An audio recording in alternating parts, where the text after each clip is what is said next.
Hey guys, thanks so much for tuning into this webinar. We're going to be going over a workflow using Fusion 360 and Zbrush today for creating various O+P devices for 3D printing applications. So just to give you a quick little introduction about who I am, I'm an industrial designer and a digital design specialist. I come from outside of industry, and I've spent the last 9 years, coming on 10, working in 3D printing product development, specifically in prototyping and sales channels for medical, for dental, for plastics and injection molding, for CNC wood cutting, to product development, props and film, and many more.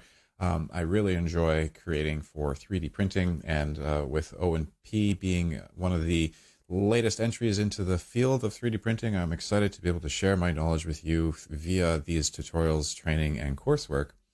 The course academy that I've been producing and promoting, as you may know, on my LinkedIn page, is being adopted and used throughout the world. There's several countries that have signed on. There's several groups that are using these workflows, and it's a scalable workflow that works with any device for small to medium-sized O+P businesses.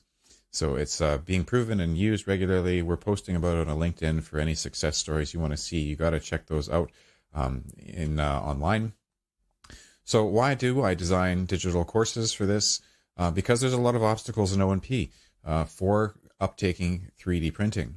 The input scanning costs and quality concerns are number one on people's minds. The high processing costs and the design software subscriptions for O+P have long learning curves and have huge costs associated with them. And then buying and managing and running a production 3D printer for your outputs has huge costs as well. So the three main stages that I want to try to address with this training and education is solving the problems around your inputs, your processing, and your outputs. To solve this, I call upon digital design literacy or digital literacy. This is the most important skill any practitioner can get right now, and it gets you into the game with 90% of your cost barriers removed. Design is the single most important thing you can uptake right now to get your clinic into 3D printing. The benefits of this only come when you use agnostic digital software and standardized product design tools. This allows you to engage with the rest of the industry, where there's a lot of mature manufacturing facilities online already that run these expensive 3D printers that you would otherwise have to buy, own, and learn how to use. And believe me, they want to print for you. So the costs of the rest of the industry, they pay about 10 times less in design software. That equates to about less than $1,000 a year in design software costs. This will save you $20,000 to $30,000 a year in potential software costs, depending on which avenue you choose. If you wanted to be a full digital clinic, you would be paying probably over $1,000 a month in software costs using O+P SAS software, especially if you have to subscribe to multiple different suites for the various different device types that they each will correspondingly make. You also have a more limited palette of choices and little control over the design manufacturing, because these SaaS companies will often, create these bumper bowling outputs that put you into a specific manufacturing chain, which they own and control and distribute. So we're solving outputs by choosing to use agnostic CAD. You remove the financial barriers in software, and you gain access to the one thing that takes away the other barrier you face, which in 3D printing, which is running and owning a production printer.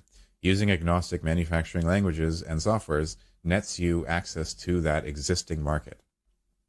You solve the inputs with this teaching because this teaching is not affected by a poor or good quality scan.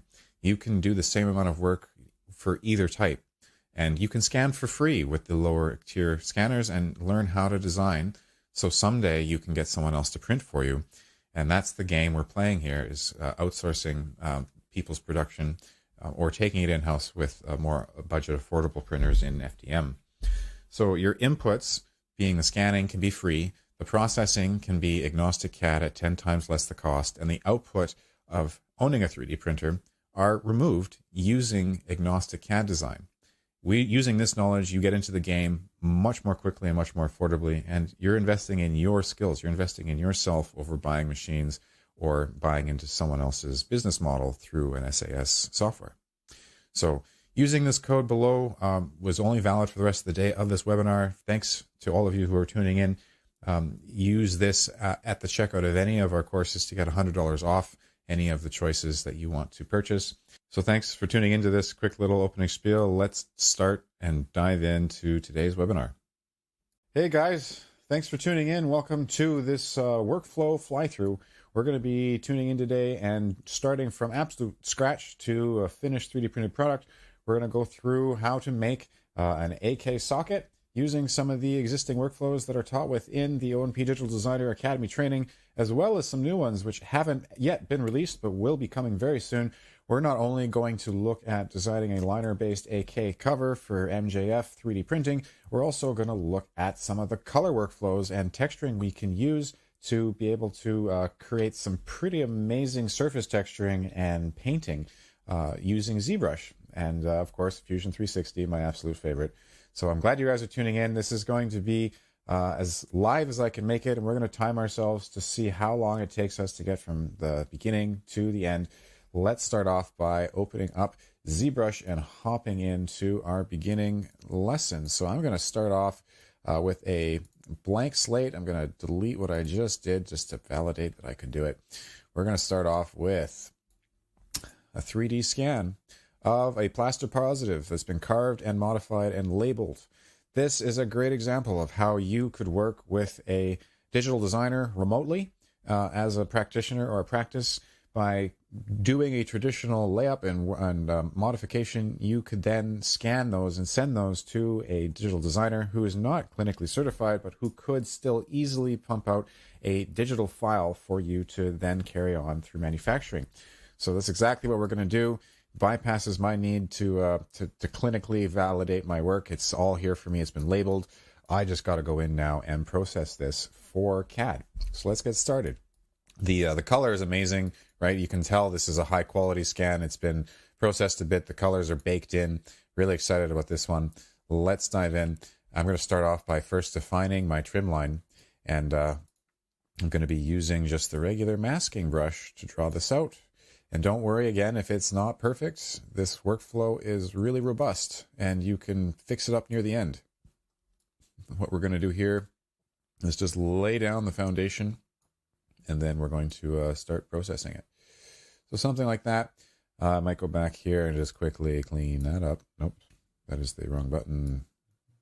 1, 2, 3, 4. Right? Doesn't have to be perfect. That's perfect for me. And we're going to now look at creating some meridian lines. Again, this is going to help with the quadding process, which comes next. So once we have this basic shape laid out in, oh, you can see I've even got those at an angle. That is not what I want to do. Let's go back a bit. I'm going to line this generally. That was the first step I forgot to do when I started doing this. We need to align this to the origin. So that should have been step 1, but we can easily do that right after this. So going to our labels and textures, found in the O+P Digital Designer menu, my mistake, we're going to go to groupings. We're going to group the masked of this and clear the mask. Look at our groups in color. We now have 2 major groups. So let's go back to step 1 now that we've done our groups as step 2. Well, let's look at aligning this to the origin. And I'm going to look at this from my ortho views, holding down shift to snap to my local Cartesian system. By turning on the floor, in Zbrush, I can see my origin. So where is my origin? There it is. Generally speaking, my origin is going to define where the mounting hardware goes. At least that's how all of my Fusion templates are set up and how the training templates are set up. Looking at this, this is now where we can consider an alignment. Again, you don't have to dial this in super specifically right now. There's lots of opportunities downstream to consolidate that in your workflow. So for now, I'm just going to put the origin in a nice, useful spot in the bottom, and that's going to be my alignment. So again, side, front, anterior, hold down shift and start dragging, lateral, posterior, medial, it's all there. So let's say I'm happy with this for now. Let's continue on now to step 3, which is now grouping that into separate groups so I can isolate the top and remove it straight out. If I want to save this work, let's duplicate this mesh, solo our second mesh, and let's now work on that solo second. Let's delete that top portion. Let's double our surfaces so we can see all sides. And now let's do that quad meshing, the famous secret step that gets us into CAD. So we're going to process this. Hopefully it won't take too long. First one takes a bit of a time, but after that, the process gets very quick. So, about 4,000 faces. We got some knots in here, which I don't like. Is there a hole in there that I need to know about? There is a hole in there. That is not nice. Can I polish by group? Okay, and then now if I half my Z remesher, does that roll away? It does. Fantastic. All right, so right there, 2,000 faces is right at the resolution I'm looking for. It's got a lovely polish. It's nice and smooth. If I go back to our original mesh, I can see how close it is. If I don't like how close it is, we can project that back to the original surface so it snaps. And again, you got to have your surface visible for that command to work. And it even, I think, carried over the color too on that, which is interesting. So that is our quad mesh. And, if you like the flare and everything's in place, there is a bit of a bump in there. Can we polish by groups? There we go. Just get rid of that. That's a nice and easy fix there. We are now ready to export this, and that is that. So let's update our size ratios. So making sure, sanity check, this is about 340 millimeters tall, 34 centimeters. Does sound about right. We're going to save this to our desktop. Let's hop over now to Fusion. And in Fusion, we are going to insert our mesh for the first time. And if not that, let's even save this. So this is going to be an AK demo. We got to save our file first. And then we are going to insert that mesh we just made. Let's hop over to the desktop and let's bring that in. For whatever reason, whenever it exports, it resets my origin. I had placed it at the origin. I got to figure out how to do that. There is a way in Fusion and Zbrush to not have your origins mixed up, but oh well. This step, again, is another opportunity for you to refine your alignment. I have to make sure the front matches to the front of the socket design. So from my view, I got to go back to this. What is this? Solo. Go up to the next one. So anterior is forward, so this is a left. So a left, that would be, this one would be forward. So this is anterior. Yeah, there we go. That's correct. So that would be where I would want to place it. If I now want to move this around a bit, I should do that here. So I have seen some alignments where you get a bit of that angle to it. So I'm going to mimic that here. Again, don't take my clinical advice on alignment here, but you would use this step as an opportunity to do that. Of course, you can do that at any other point using the Move tool. So we've got our socket in place, or at least the mesh for it. Let's bring in some mounting hardware that we can look at, and certainly not in the shape of a sailboat. Let's go to hardware, mounting templates. I do have a grace plate, which I think I want to use for this. So we're going to hop in and insert this into the design. Comes in at the origin. Which is perfect. I'm going to turn this around and place it maybe just, at the origin. So if I need to go to a point to point, snapping move tool, there we go. So there is our mounting plate. Let's use that to start. I'm going to now create a new component, and we're going to call this the socket assembly. We're going to start designing our socket.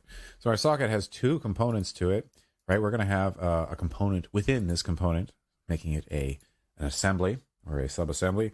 We're going to call this the liner.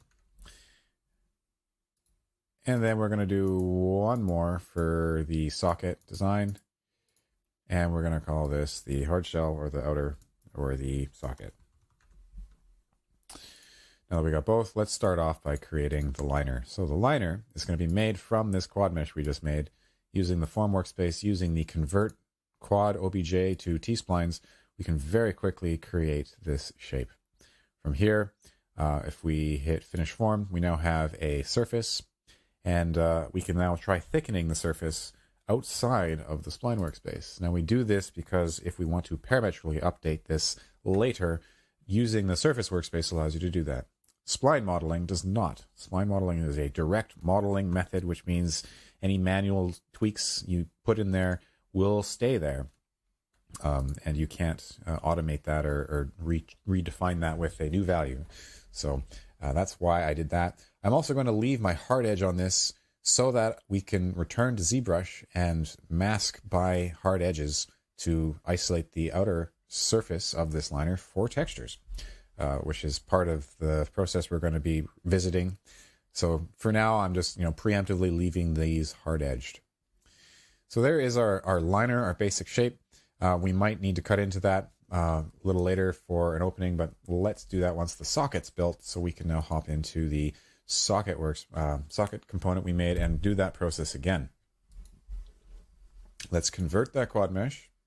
So we're going to go back to our bodies, select the quad mesh, hit OK.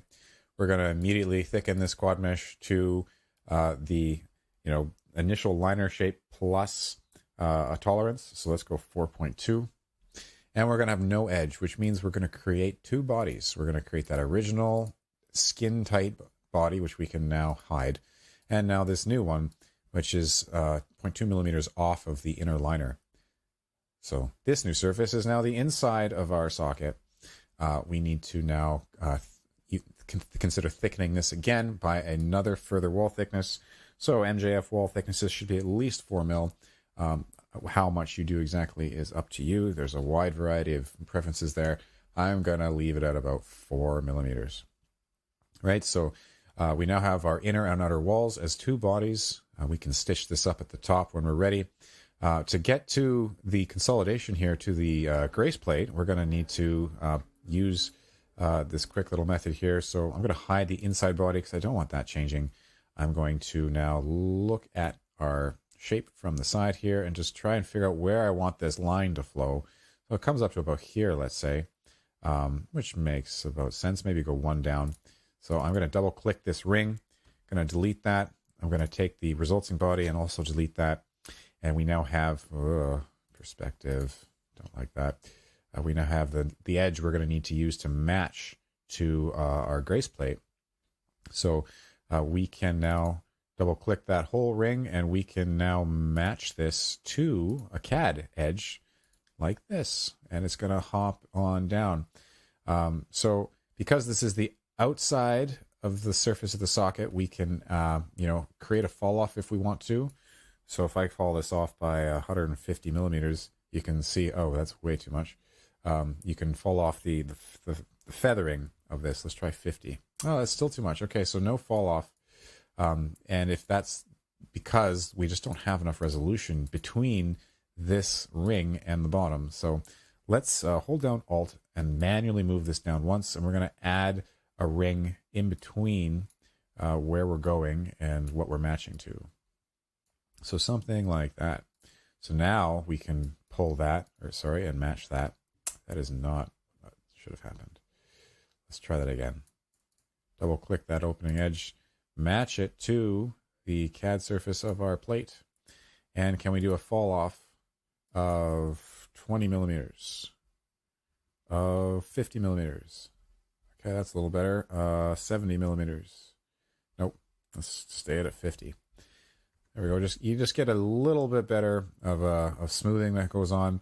If we need to as well, let's quickly inspect this with a cross section and just validate that we haven't completely removed wall thickness from any of our areas, or undercut this relationship of at least 4 mils. So nice and smooth, nice and consistent. I'm happy with that right now. Again, you can check this at any point, and I encourage you to check this at many points in your process. So there is our consolidation. Let's finish form. And we now have our socket shape. So we've got that angle again and the plate, and we just need to stitch these bodies up together. So let's hide our liner. Oops. Oh, our socket. Oh, it's a sub component of a liner. Oh, that's not the best. My bad. Still workable. Let's okay, so let's hide these. We don't want those in the way. Let's hide the skin tight surface. Let's go into our surfacing workspace and quickly chain loft these together. And let's create a patched surface on the bottom here for the bottom surface. Let's stitch all that together, and resulting in a body inside of this component, which is great. And now we have the basic shape of our socket. So that was pretty easy, right? Let's go a level deeper. I'm going to bring up a quick picture of what I'm trying to go after. So Brent Wright made this amazing socket, really cool complexity. Let's try and match this. Let's bring in some of these extra features to create a feature-rich design. So we're going to do some sort of butterfly cutout here and add a strap hole and maybe even change the mounting hardware a bit. So we've got the insets or the hardware needed to mount into the plate. So let's see if we can pull that off using Fusion. So I do have some mounting templates in here. So we have hardware and then mounting templates. Let's bring in our dowel nuts and see if that fits, if that's a good fit for our device. I'd say so. Let's hit OK and just again, let's inspect this with our section analysis to make sure we are not inflicting anything on the interior. So if I go through,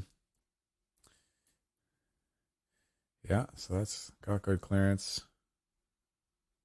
And this one as well has good clearance.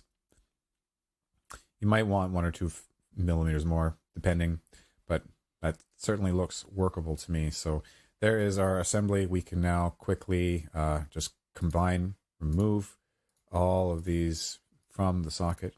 So we have that geometry. We can hide this now.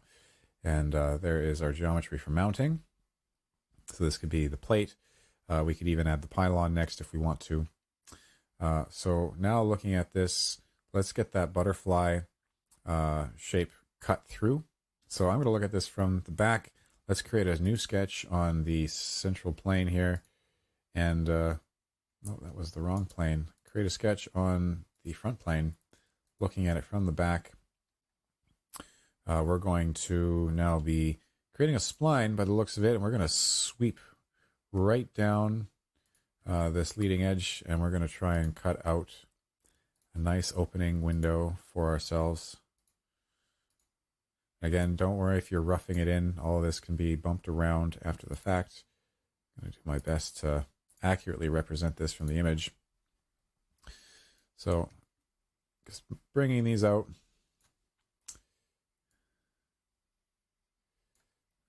Like this. Let's bring that. Let's make it as even as possible. All right, let's see if that gets us. We hit E on our keyboard now. We can extrude that straight through. And we get that shape we're looking for. And maybe it's symmetric. Maybe you go straight through on either side. That might be kind of cool. For now, I'm only going to do the back side. There we go. And you can see what results in this, right? You get these weird angles coming off of this shape. So how do we get around that? So one thing we could do to address this is we can just round off our edges, and that'll take care of most of it. So if I hit F on my keyboard to fillet this very sharp edge, just bringing that back a bit so it's a bit nicer, something like that, we can do that. Do the same thing for the top edge here, and just give that a bit of a radius.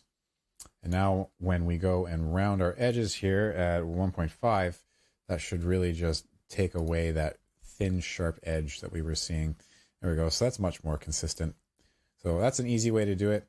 If you're still having trouble, though, you can actually just create a new sketch plane and snap this to a sketch plane that's much more tangential to the surface it's cutting. You notice how this is cutting at an angle, right? But we're cutting more or less, at a different rate, different place. So you can do that as well. So now that I've got that in place, we can look at maybe adding a quick little pilot hole. So S on our keyboard, create a new sketch, look at it from the side. Let's do a 4mm pilot hole where I would expect to have a strap lead. So let's bring one, 4mm here. Hit E on my keyboard, and we can, of course, move this around even after the command has gone off. So not to worry if it's not in the perfect spot. I can move this around right now as easily as I need to. With that in place, let's go to our hardware panel and bring in a strap lead. Might as well, if you're going to be communicating with internal members of your team or even externally, having an absolute design ready to go is going to be crucial. And you might discover things too, like maybe you want to decide to have an inset for your your hardware so you don't get that bump out on the inside. So I'm just going to bring that and snap that in for now. There you go. And you might even, just for fun, tilt it and tilt it. Let's say that's looks good for my house. So there is your butterfly socket. We also have the liner on the inside ready to go. So we exit out. Here we go. We have our mounting templates. We have we can now maybe finalize some of these and quickly round off some of our corners, because for MJF printing, that's great for stress risers or removing stress risers. There we go. 1 millimeter seems to be the one they want to use. Let's go down here and do a 2 millimeter, right? And again, I'm going to leave this hard edge on the liner just because I know I'm going to be using it. So the last thing we could try and do is, I have seen bump outs where you get a little key slot for the liner that goes through your socket. So we can try and pull that off. To our point about creating tangential sketch planes, I'm going to now look at this from the top. I'm going to decide which area I want this key to go. So, generally speaking, this would be a good place to extrude it from. Don't worry, again, we can always move this around. So we want to plane at angle from that line, go 90 degrees. And even you could even go like this, just because we might be extruding up a bit. So with that in place, if I need to move this around, I can. So here, over here, let's now create a sketch and draw that circle. So if we do a 1-inch circle, 1.5 inch even, that would be a key slot. Let's see, let's do 1.5 inch. And then an offset of 0.2 millimeters or something like this, 0.4 millimeters, just to give that tolerance, a built-in tolerance. Looking dead on to this, let's just make sure too we're tangentially as close to the surface as appropriate. Let's hit Finish Sketch. Let's hit E on our keyboard to extrude this initially as a cut through. Now look how thick that is. That's an interesting spot to put it, especially because that thickness is moving around. So what happens if we bring this up a little bit? That might make a bit more sense, have a consistent wall thickness. Let's go back a few steps here. So if I do this, let's just do a new body. All right, let's do combine where we're intersecting while keeping the tool. So this is the original. Here's the tool. Let's keep the tool. Let's hit OK. Let's now cut this with the tool while keeping the tool. And then finally, let's merge the tool with the liner, and then consuming that tool altogether. So once we do that, there we go. That's how you would do that. We can give this a bit of a round if we want to, 1 millimeter. Let's add to that selection as another one. Let's do 1 millimeter. There we go. So now our liner has a key slot for it. So that's pretty cool.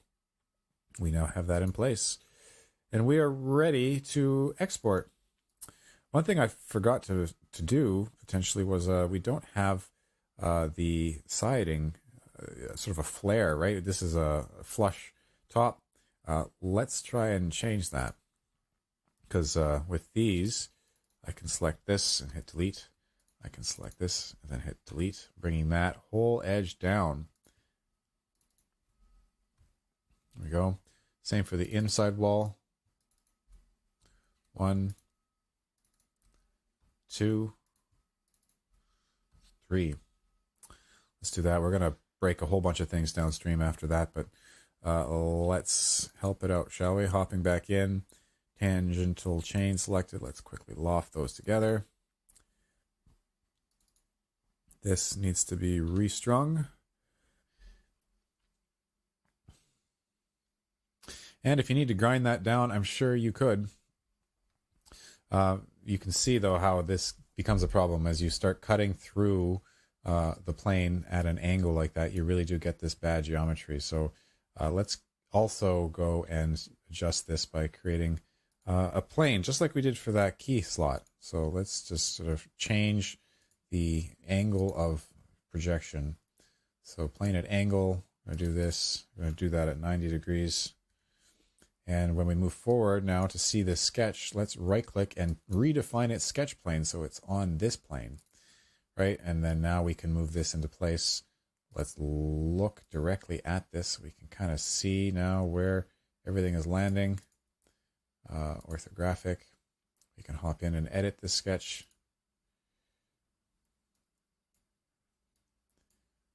You can see, right, you're seeing this live, how this works and how you can quickly troubleshoot or change your design using these tools.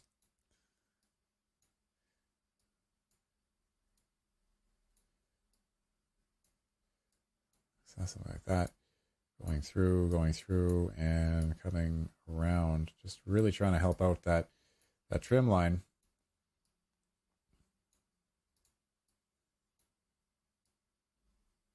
Something like that. Let's try that. Perfect. Now we got to scrub forward just to make sure everything's working. So yeah, that's much better. We're gonna have to redo all of our fillets. I like doing fillets at the end for that reason. All of these failed. So let's delete those. Let's go forward all the way to the end.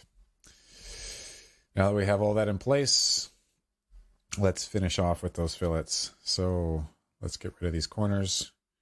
So we have a very definitive corner here. So let's try 12 mil or half inch round. That looks great. So let's add that to this side as well. Nope, that won't take a 12 millimeters. Sorry, let's try a 4 mil. 4 mil works. Okay. F on our keyboard now to do the entire perimeter at 1.5. No, how about 1? How about 0.5? 0.5 could work. In light of this, we're going to leave that harsh edged, and we're going to be able to work with that inside of Zbrush. So if I hide this, let's just validate what's going on in here.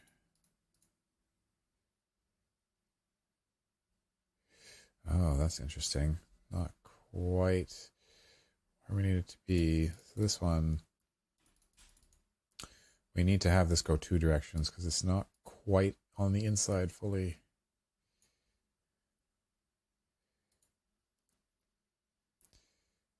There we go.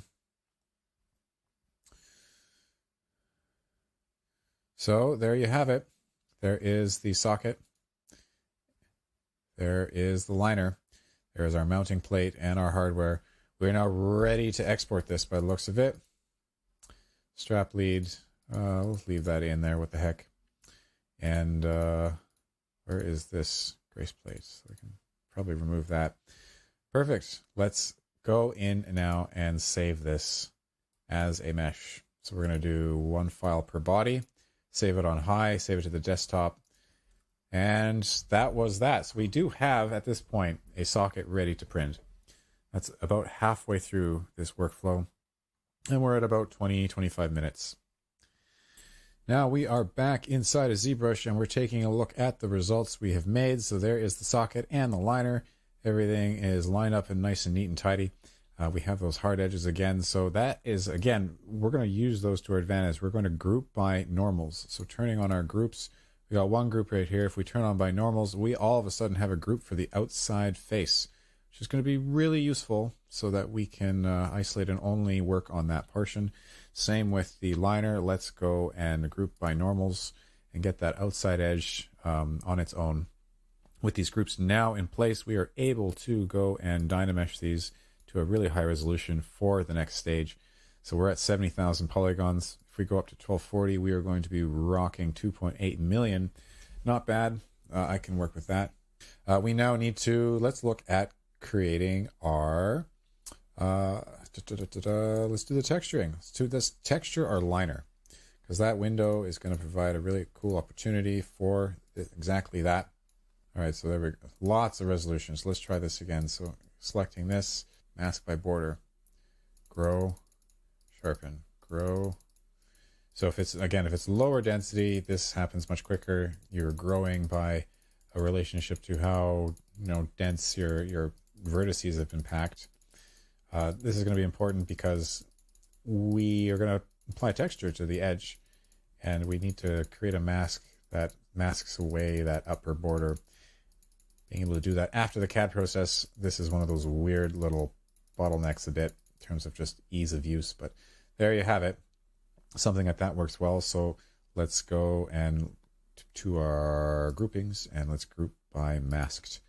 There we go. So we've got a new group, and that pink group is now where we want to place our texture. Let's go and find our textures for ourselves. I have a few cool textures available.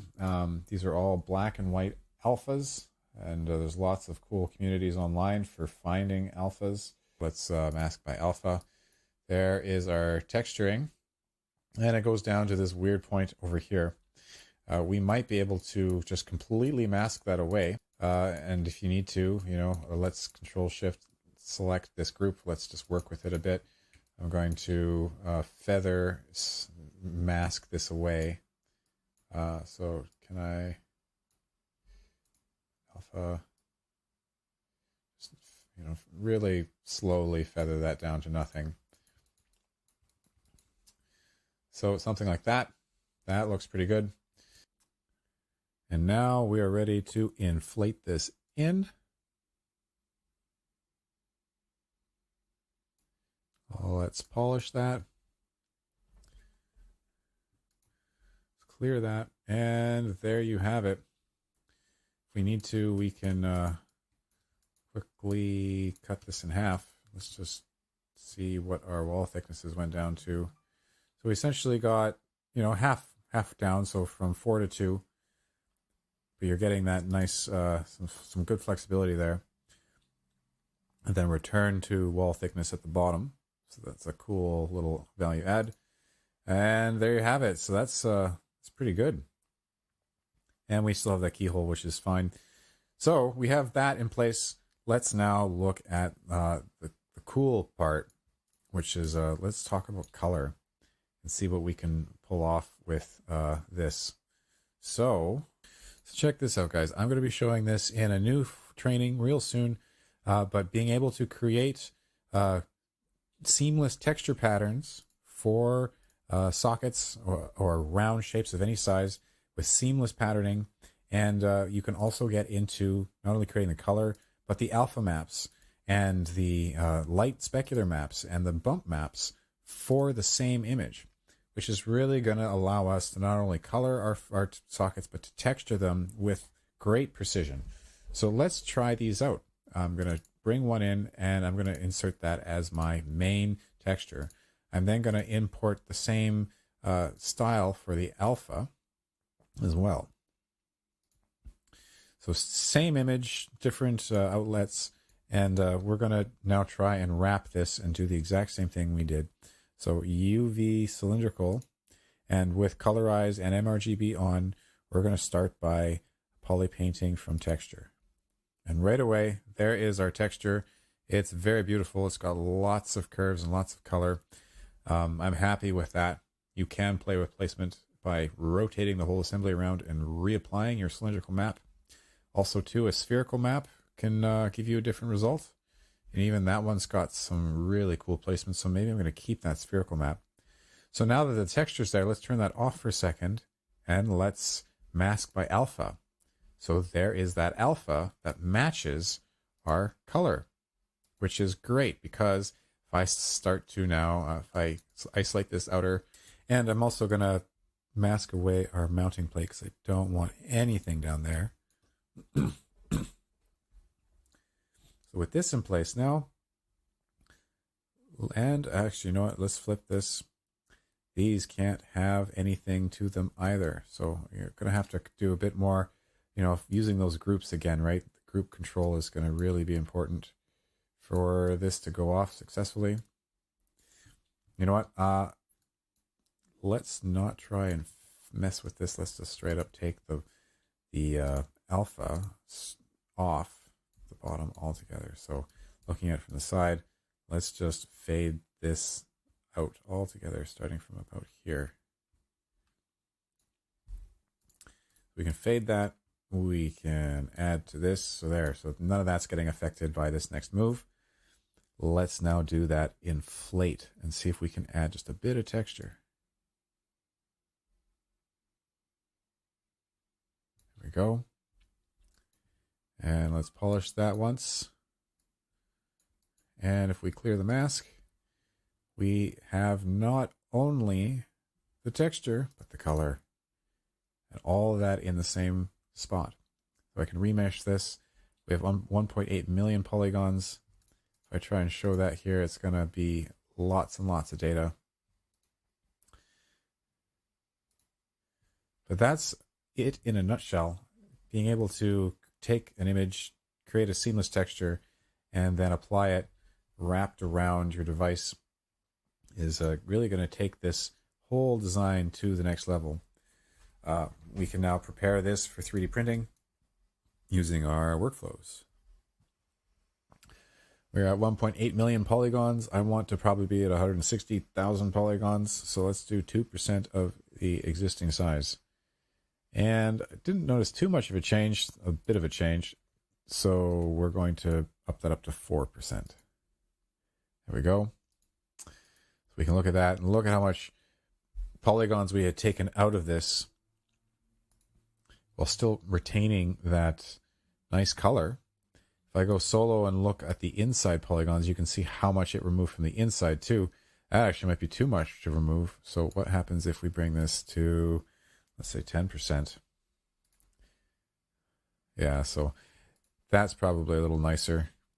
It's taking a lot of info to keep that color in the spots it needs.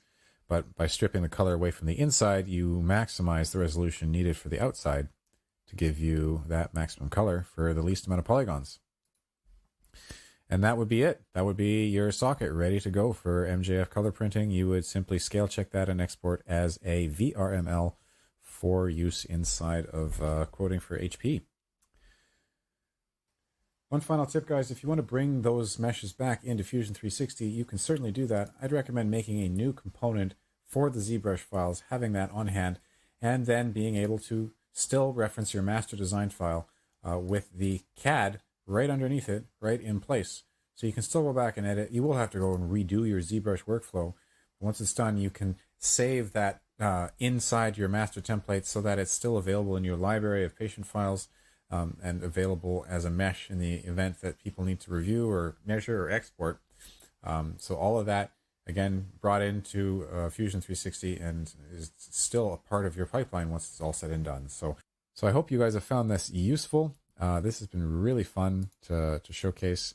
Don't forget to subscribe for new content and updates, and to check out the Academy. Really do check out these two softwares. There's a lot you can do, and you can take this all the way.